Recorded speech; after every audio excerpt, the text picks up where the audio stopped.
அம்மா கையடியும். ஏம்மா நான் சொல்றது கேளுமா. நேற்று நைட் ஏதோ கோவத்துல உன்னை அடிச்சிட்டேன்.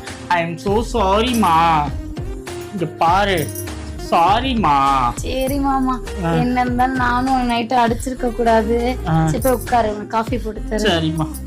ஏம்மா ஏம்மா நான் ஏதாவது உனக்கு ஒரு உதவி செஞ்சே ஆகணும்மா. இல்ல நீ போய் உட்காரு. ஐயோ இல்லம்மா, நான் உன்னை அடிச்சதுக்கு இதான் தண்டனை. நான் ஏதாவது உனக்கு ஒரு உதவி செஞ்சு அவனு என்ன செய்யணும்னு சொல்லு, நான் செய்யறேன். கட் பண்றியா? கட் பண்ணட்டுமா? நீ போடி சொல்லு, நான் கட் பண்றேன். மாமா இந்த தோசையை கொஞ்சம் திருப்பி போட்டுறியா? அதான் உடனே திருப்பி போட்டுறேன். ஐயா என்ன தோசை உருண்டு ஓடுது. அச்சோ என்னம்மா அடுப்பே பத்த வைக்கல. ஐயோ மறந்துட்டேன் மாமா, கொஞ்சம் பத்த வச்சிரு. பாத்துக்கிறேன், நான் பாத்துக்கிறேன். அடுப்பு பத்த வைக்கிறது பெரிய வேலையா? நான் பத்த வைக்க போறேன். பத்த வச்சாச்சு. அம்மா காய் வெட்டிட்டியா? வெட்டிட்டேம்மா.